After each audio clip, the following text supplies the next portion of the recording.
ആട് 3 എന്ന് പറയുന്ന സിനിമ, ആട് 3ക്ക് മോശം റിവ്യൂ പറഞ്ഞിട്ടുണ്ടെങ്കിൽ ഒരുത്തനും ഇവിടെ നിന്ന് നേരാമണ്ണം പോകത്തില്ല. കാരണം ഗുണ്ടകളുടെ കയ്യിലാണ് ഇന്ന് സിനിമ എന്ന് പറഞ്ഞു കഴിഞ്ഞാൽ.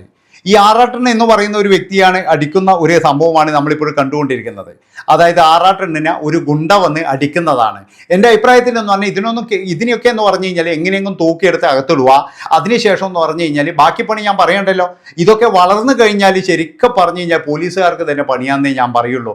അതായത് ഒരാളെന്ന് പറഞ്ഞു കഴിഞ്ഞാൽ പബ്ലിക്കായിട്ടാണ് അയാൾ ഇടിക്കുന്നത്, തെറി പറയുന്നത്. എന്നിട്ടും ഇവനൊക്കെ ഇങ്ങനെ നടക്കുന്നുണ്ടെങ്കിൽ അത് എന്തോന്നറിയ ഇത് എനിക്ക് മനസ്സിലാകുന്നില്ല. അതായത് സിനിമ കണ്ടു കഴിഞ്ഞാൽ എനിക്ക് ഇഷ്ടപ്പെട്ടിട്ടില്ല അല്ലെങ്കിൽ ശരിയല്ല എന്ന് പറഞ്ഞു കഴിഞ്ഞാൽ അപ്പോൾ ഇടി. ഇത് എവിടുത്തെ ന്യായമാണ്? അല്ല ഇത് വിജയ് ബാബുവും കൂടി അറിഞ്ഞുകൊണ്ടുള്ള പരിപാടിയാണോ? വിജയ് ബാബുവും അതുപോലെ തന്നെ ജയസൂര്യയും കൂടി അറിഞ്ഞുകൊണ്ടുള്ള പരിപാടിയാണോ? അങ്ങനെയാണെങ്കിൽ കൊച്ചിയിൽ സിനിമക്ക് പോകുന്ന സ്ത്രീകളൊക്കെ സൂക്ഷിക്കണം എന്നാണ് എനിക്ക് പറയാനുള്ളത്. അതുപോലെ തന്നെ എന്ന് പറഞ്ഞാൽ തിയേറ്ററിൽ പോയിട്ട് സിനിമ കാണുന്ന സ്ത്രീകളും കുട്ടികളും ഇവരെല്ലാവരും സൂക്ഷിക്കണം. അതൊക്കെ ഗുണ്ടകളുടെ കയ്യിലാണെന്നാണ് എനിക്ക് തോന്നുന്നത്. അതായത് കൊച്ചിയിലെ തിയേറ്റർ മാത്രമാണോ ഇനി ബാക്കിയെല്ലാ തിയേറ്ററും ഇതുപോലെ തന്നെയാണോ എന്നറിയില്ല. ഗുണ്ടകളുടെ കയ്യിലാണ് തിയേറ്റർ. പലപ്പോഴും നമ്മൾ കൊച്ചിയിൽ കാണുന്ന ഒരു സംഭവമാണ്, ഏതെങ്കിലും ഒരു റിലീസ് പടം ഇറങ്ങിക്കഴിഞ്ഞാൽ എന്തെങ്കിലും തരത്തിലുള്ള ഒരു നെഗറ്റീവ് പറഞ്ഞു കഴിഞ്ഞാൽ അവിടെ വെച്ച് കയ്യേറ്റം ചെയ്യല ഗുണ്ടാക്രമം എന്ന് തന്നെ പറയേണ്ടി വരും. കാരണം എന്താ വെച്ചാൽ ഇതൊക്കെ ഗുണ്ടകളാണ്. ഇവരൊക്കെ അറിയപ്പെടുന്നത് ഗ്രൗണ്ട് സ്റ്റാഫ് എന്നുള്ള തരത്തിലാണ്. ഈ ഗുണ്ടകൾക്കൊക്കെ ഓമന പേരുണ്ട് സിനിമാ ഫീൽഡിൽ, ഗ്രൗണ്ട് സ്റ്റാഫാണ്. അതായത് അവരൊക്കെ എന്ന് പറഞ്ഞു കഴിഞ്ഞാൽ മറ്റേ എന്താ പറയേണ്ടത്, പോഷകാഹാരം കൊടുക്കാൻ പോകുന്ന ടീമൊന്നുമല്ല. ഈ നാട്ടുകാരെ അടിച്ചോടിക്കാൻ വേണ്ടി ഷൂട്ടിംഗ് സ്ഥലത്തോ ഇല്ലെങ്കിൽ ജയസൂര്യ വന്നാലോ മറ്റോ വന്നു കഴിഞ്ഞാലോ ആരെങ്കിലും പോയിട്ട് എന്തെങ്കിലും ചോദ്യം ചോദിച്ചു കഴിഞ്ഞാലോ അല്ലെങ്കിൽ നിങ്ങളുടെ സിനിമ കോണം ഇല്ലടെ എന്തോ നാട് ഇത് അഭിനയിക്കുന്നതെന്ന് പറഞ്ഞു കഴിഞ്ഞാലോ അവന്മാർ തൂക്കിയെടുത്ത് കൊണ്ടുപോയിട്ട് നല്ല രീതിയിൽ ഇടിച്ച് പഞ്ചറാക്കും. ഇതാണ് ഇവിടെ കണ്ടത്. ആറാട്ടണ്ണൻ എന്ന് പറയുന്ന ഒരുത്തന്നെ നമുക്ക് എല്ലാവർക്കും അറിയാം. ഇച്ചിരി എന്ന് പറഞ്ഞു കഴിഞ്ഞാൽ ഗുഡുഗുഡു ആണ്. എന്നാലും ആ മനുഷ്യൻ എന്തോ പറഞ്ഞു എന്ന് പറഞ്ഞിട്ട് ഒരുത്തൻ ചെന്ന് ഇടിക്കുന്നതാണ് ഈ കാണുന്നത്. അയാൾക്ക് ഗുരുതരമായിട്ടുള്ള പരിക്കേറ്റു, അയാൾക്ക് നല്ല രീതിയിലുള്ള കഴുത്തിനൊക്കെ പരിക്കുണ്ട് എന്നാണ് ഞാൻ അറിഞ്ഞത്. ഇനി അയാൾ ആശുപത്രിയിൽ പോയോ കോംപ്രമൈസ് ചെയ്തോ ഇതൊന്നും നമുക്കറിയില്ലട്ടാ. കാരണം എന്താണെന്ന് വെച്ചാൽ ഇവരൊക്കെ അത്രയേ ഉള്ളൂ. ചിലപ്പോഴും പറഞ്ഞാൽ വിജയ് ബാബു ഇല്ലേ ജയസൂര്യോ മറ്റവരൊക്കെ നേരിട്ട് ഇടപെട്ട് കഴിഞ്ഞാൽ അപ്പോഴും പറയും എനിക്ക് കുഴപ്പമൊന്നുമില്ല എന്ന് പറയും. പക്ഷേ ഇതൊരു ക്രമസമാധാന പ്രശ്നം തന്നെയാണെന്നാണ് എനിക്ക് പറയാനുള്ളത്. ഇതിനെതിരെ കൃത്യമായിട്ടുള്ള നടപടി എടുക്കണം. ഇല്ലെങ്കിൽ ഇതൊക്കെ സോഷ്യൽ മീഡിയയിലാണ് പോകുന്നത്. കേരളത്തിൽ ഒരു റിവ്യൂ പറഞ്ഞതിന് ഇങ്ങനെ മർദ്ദിക്കുക എന്ന് പറഞ്ഞു കഴിഞ്ഞാൽ അത് നമ്മുടെ നാട്ടിന് അല്ലെങ്കിൽ നമ്മുടെ നിയമത്തിന് തന്നെ എന്ന് പറഞ്ഞാൽ ഇവന്മാർ കൊടുക്കുന്നത് പുല്ല് വിലയാന്നേ എനിക്ക് പറയാനുള്ളൂ. അല്ലെങ്കിൽ തന്നെ എന്ന് പറഞ്ഞാൽ ഗുണ്ടകളെ ചവിട്ടിയിട്ട് നമുക്ക് നടക്കാൻ കഴിയുന്നില്ല. കൊച്ചിയിലാണെങ്കിൽ എന്ന് പറഞ്ഞാൽ ഗുണ്ടകൾ മാത്രമേ ഉള്ളൂ. എവിടെ എത്തിക്കഴിഞ്ഞാലും ഗുണ്ടകൾ കേരളം മുഴുവൻ തന്നെ ഗുണ്ടകളാണ്. സാധാരണക്കാർക്കൊന്നും ഇവിടെ ജീവിക്കാനേ കഴിയുന്നില്ല. അങ്ങനെ ഇരിക്കുമ്പോഴാണ് പുതിയ തരം ഗുണ്ടകൾ, അതായത് സിനിമക്ക് കയറിയിട്ടില്ലെങ്കിൽ നാളെ ഇവന്മാർ എന്താ ചെയ്യാന്നറിയാം. നാളെ ഇവന്മാർ കത്തി വെച്ചിട്ട് ഭീഷണിപ്പെടുത്തുവായിരുന്നു ആൾക്കാരാ കേരള സിനിമക്ക് എന്ന് പറഞ്ഞിട്ട്. അങ്ങനെയും നമ്മൾ കേൾക്കേണ്ടി വരും. ഇവന്മാർ ഇന്ന് കയറൂരി വിട്ട് കഴിഞ്ഞാൽ, അതായത് വിജയ് ബാബുവാണ് ഇതിന് സമാധാനം പറയേണ്ടത്. അതായത് നിങ്ങളുടെ പടത്തിന് കയറിയിട്ട് നെഗറ്റീവ് പറഞ്ഞു കഴിഞ്ഞാൽ നിങ്ങൾ ഇടിക്കുമോ? ഇടിക്കാൻ ആളെ വെച്ചിട്ടുണ്ടോ? സമാധാനം പറയേണ്ടത് വിജയ് ബാബുവാണ്. കാരണം കൊച്ചിയിലാണ് ഇത് നടന്നിരിക്കുന്നത്. അതുമാത്രവുമല്ല ഇയാളെ ടാർഗറ്റ് ചെയ്ത് നടത്തിയതുപോലെയാണ് എനിക്ക് തോന്നുന്നത്. ഇയാളെ ടാർഗറ്റ് ചെയ്ത് നടത്തിയതാണെന്നാണ് എനിക്ക് തോന്നുന്നത്. ഇനി എന്തിൻ്റെ പേരിലായാലും ശരി ഇയാളെ തല്ലിയിട്ടുണ്ടെങ്കിൽ അത് വളരെ മോശം തന്നെയാണ്. കൃത്യമായിട്ടെന്ന് പറഞ്ഞാൽ വിജയ് ബാബുവിൻ്റെ പേരിൽ കേസെടുക്കണം, അന്വേഷണം നടത്തണം. അല്ലാതെ ഇതിൻ്റെ ഇതല്ല. നാളെ ഇവന്മാർ എന്ന് പറഞ്ഞാൽ കത്തി വെച്ചിട്ട് കൊണ്ടുപോകും ആൾക്കാരാ. കത്തി വെച്ചിട്ട് ഇവന്മാർ പോയിട്ട് പടം കാണടാ, നല്ല രീതിയിൽ പറയടാന്ന് പറഞ്ഞിട്ട് റിവ്യൂ പറയടാ എന്നൊക്കെ പറഞ്ഞിട്ട് ഇവന്മാർ അവിടെ വിളയാട്ടം, ഇവന്മാർ തിയേറ്റർ മൊത്തം ഇവർ കൈയടക്കിയിരിക്കുകയാണ്. ഒരു കൂട്ടം ഗുണ്ടകളെ അവിടെ മറ്റുള്ളവർക്ക് സമാധാനത്തോടു കൂടി സിനിമ കാണാൻ കഴിയില്ല. ഇവർ കൂവുന്നിടത്തും ഇവർ ചിരിക്കുന്നിടത്തും ഇവർ കൈകൊട്ടുന്നിടത്തും ഇവർ പറയുമ്പോഴാണ് സിനിമ തുടങ്ങുന്നത് എന്നുള്ള ഇതിലേക്കാണ് വന്നുകൊണ്ടിരിക്കുന്നത്. എന്നിട്ട് അതിനൊരു ഓമന പേരിടും ഫാൻസ് ഷോ എന്ന്. ഒരു മണ്ണാങ്കട്ടിയല്ല, ഗുണ്ടകളുടെ ഷോ എന്നേ പറയാൻ പറ്റുള്ളൂ. അതായത് ഇതിനൊക്കെ ഗുണ്ടായിസം എന്നല്ലേ പറയാ.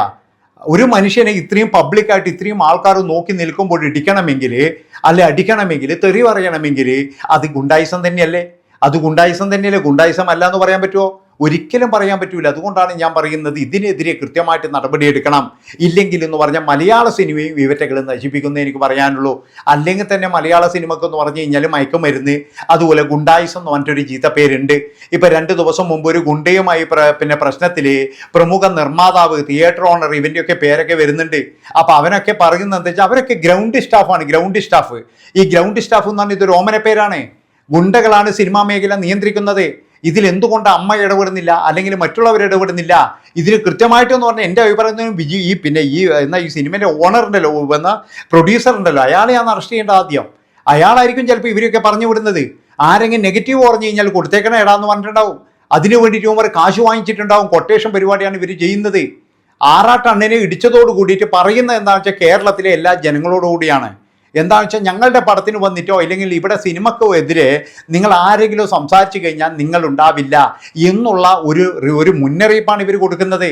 അതായത് ഗുണ്ടകളായിട്ടുള്ള ആൾക്കാർ എത്രയും പെട്ടെന്ന് ഇവനെ അറസ്റ്റ് ചെയ്യണം എന്നാണ് എനിക്ക് പറയാനുള്ളത്. ഇവനൊന്നും ഒരു നിമിഷം പോലും വെച്ചേക്കാൻ പാടില്ല.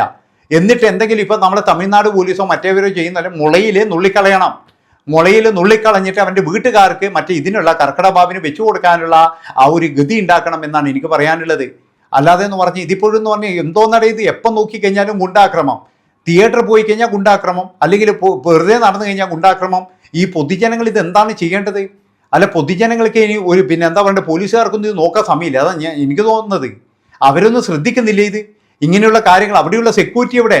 അവിടെയുള്ള മാനേജ്മെന്റ് എവിടെ? ആ തിയേറ്റർ തന്നെ അടച്ചുപൂട്ടണമെന്നാണ് എനിക്ക് പറയാനുള്ളത്. ഇതുപോലെ ഗുണ്ടകളെ സൃഷ്ടിക്കുന്ന ഒരു തിയേറ്റർ പോലും കേരളത്തിൽ വേണ്ട. മലയാള സിനിമ എന്ന് പറഞ്ഞു കഴിഞ്ഞാൽ ഇന്ന് അധോലോകത്തിന്റെ പിടിയിലായോ? അധോലോകത്തിന്റെ പിടിയിലാണ് മലയാള സിനിമ. ഇതുപോലെയുള്ള ഗുണ്ടകളൊക്കെ അവൻ്റെയൊക്കെ ആ രൂപവും അവൻ്റെ ആ ഇതൊക്കെ ഉണ്ട്. ചിലപ്പോൾ നോർമലൊന്നും ആയിരിക്കില്ല. നാളെ ഇപ്പോഴും എന്ന് പറഞ്ഞു കഴിഞ്ഞാൽ സ്ത്രീകൾ പോയിട്ട് വല്ല കുഞ്ഞുങ്ങളും പോയിട്ട് സിനിമ കാണുമ്പോൾ ഇവനൊക്കെ എന്താ ചെയ്യുന്നു പറയാൻ പറ്റുമോ? അതുകൊണ്ടാണ് പറയുന്നത് ആ തിയേറ്റർ വരെ അടച്ചു പൂട്ടണം. ആ തിയേറ്റർ വരെ പടം ഓടിക്കാൻ പാടില്ല. കാരണം ഇവനൊക്കെ എന്ന് പറഞ്ഞാൽ ഈ തിയേറ്റർ മുതലാളി അവിടെ വന്നിട്ടില്ല, അയാൾ പരാതി കൊടുത്തിട്ടില്ല, അയാളുടെ പിന്നെ സ്റ്റാഫ് അവിടെ ഇല്ല, അതുപോലെ തന്നെ സെക്യൂരിറ്റി ഇല്ല. അപ്പോൾ എങ്ങനെയാണ് ഒരു മനുഷ്യൻ ഇപ്പോഴും തിയേറ്ററിൽ സിനിമ കാണാൻ പോവുക? ഇതുപോലെയുള്ള തിയേറ്ററിൽ സിനിമ കാണാൻ പോയി കഴിഞ്ഞാൽ അവൻ തിരിച്ചു വരും എന്താണെന്ന് ഇത്ര ഉറപ്പ്? അപ്പോൾ ആട് എന്ന് പറയുന്ന ഒരു സിനിമയിൽ സംഭവിച്ചുകൊണ്ട് തന്നെ ഇതിൽ ജയസൂര്യ ആയാലും അതുപോലെ തന്നെ എന്ന് പറഞ്ഞാൽ വിജയ് ബാബു ആയാലും ഇവരൊക്കെ മറുപടി പറയണം. അതുപോലെ തന്നെ എന്ന് പറഞ്ഞാൽ ആ തിയേറ്റർ അടച്ചു പൂട്ടണം. ആ തിയേറ്റർ ഒരു കാരണവശാലും ഇനി തുറക്കാൻ പെടരുത്. കാരണം എന്താ വെച്ചാൽ ഗുണ്ടായുസത്തിന്റെ താവളമാണിത്. ആ തിയേറ്റർ എന്ന് പറഞ്ഞു കഴിഞ്ഞാൽ ഗുണ്ടായുസത്തിന്റെ താവളമാകാം. ആ തിയേറ്ററിന്റെ ഉടമയെ അറിഞ്ഞുകൊണ്ട് തന്നെ ആയിരിക്കാം ഇമാതിരി തോന്നിയമാസം അവിടെ നടക്കുന്നത്. എന്നിട്ട് സോഷ്യൽ മീഡിയയിൽ പോസ്റ്റ് ചെയ്യുകയാണ്. ഇത് എല്ലാവർക്കുമുള്ള മുന്നറിയിപ്പ് പോലെ. അതായത് നെഗറ്റീവ് റിവ്യൂ പറഞ്ഞത് കൊണ്ടാണ് ഞാൻ ഇവനെ തല്ലുന്നത്. അങ്ങനെ തല്ലാൻ നോക്കിക്കഴിഞ്ഞാൽ ഇവർ ആരെയൊക്കെ തല്ലും വന്നിട്ട് ഇവരെന്തൊക്കെ പ്രശ്നങ്ങൾ ഉണ്ടാക്കും. ഇവർ നാളെ ഒരു തന്നെ കത്തിയെടുത്ത് കുത്തിയിട്ട് പറയും റിവ്യൂ തെറ്റായി പറഞ്ഞുകൊണ്ടാണെന്ന്. അങ്ങനെയാണെങ്കിൽ നമ്മൾക്കിവിടെ ജീവിക്കാൻ കഴിയോ? അതുകൊണ്ടാണ് ഞാൻ ചോദിക്കുന്നത്, ഇതുപോലെയുള്ളൊരു തിയേറ്ററിന് കേരളത്തിൽ വേണോ? എത്രയും പെട്ടെന്ന് തന്നെ ഈ തിയേറ്റർ അടച്ചുപൂട്ടുകയാണ് വേണ്ടത്. അതുപോലെ ഈ സിനിമയുടെ നിർമ്മാതാവിനെ അറസ്റ്റ് ചെയ്യണം. പിന്നെന്ന് പറഞ്ഞാൽ തിയേറ്ററിന്റെ ഉടമയെ അറസ്റ്റ് ചെയ്യണം. അവിടെ വന്നിരിക്കുന്ന ഒരു പ്രേക്ഷകൻ, പിന്നെ ടിക്കറ്റ് എടുത്ത് വന്നിരിക്കുന്ന ഒരു പ്രേക്ഷകൻ, അയാൾ എങ്ങനെയുള്ള ആളോ ആയിക്കോട്ടെ, അയാൾ എങ്ങനെയുള്ള ആളാണെന്ന് നമ്മൾ നോക്കണ്ട. അതൊരു മനുഷ്യ അയാൾക്കും അതിൻ്റെതായ നിയമമുണ്ട്. അതിൻ്റെ നിയമവും കാര്യങ്ങളൊക്കെ അയാൾക്കുണ്ട്. അപ്പോൾ ഇതെന്ന് പറഞ്ഞാൽ പബ്ലിക്കിൻ്റെ ഇത് കണ്ട അവസ്ഥയ്ക്കെന്ന് പറഞ്ഞു കഴിഞ്ഞാൽ ശരിക്കും കേരള പോലീസ് കേസെടുക്കുക വേണ്ടത്. അതുപോലെ ആ തിയേറ്റർ അവിടെ ഷോ മുടക്കണം. ആ തിയേറ്ററിൽ ഷോ നടത്താൻ പാടില്ല. ഏതാ തിയേറ്റർ എന്ന് എനിക്ക് മനസ്സിലായിട്ടില്ല. ഏതായി കഴിഞ്ഞാൽ അത് അയാളൊക്കെ പിടിച്ചു കഴിഞ്ഞാൽ മനസ്സിലാവില്ലേ? അപ്പോൾ ഇങ്ങനെയുള്ള വളരെ മോശപ്പെട്ട കാര്യങ്ങളാണ് ഇപ്പോഴും വന്നുകൊണ്ടിരിക്കുന്നത്. അതുകൊണ്ട് എത്രയും പെട്ടെന്ന് തന്നെ ഒരു നടപടി എടുക്കണം. അതുപോലെ ഇവനെയൊക്കെ എന്ന് പറഞ്ഞാൽ പൂട്ടണം എന്ന് തന്നെയാണ് എനിക്ക് പറയാനുള്ളത്. അല്ലെങ്കിലെന്ന് പറഞ്ഞു കഴിഞ്ഞാൽ ഇനിയും ഇതുപോലെ ഗുണ്ടായുസങ്ങൾ വളർന്നുകൊണ്ടേയിരിക്കും എന്നുള്ളതാണ്. നന്ദി, നമസ്കാരം.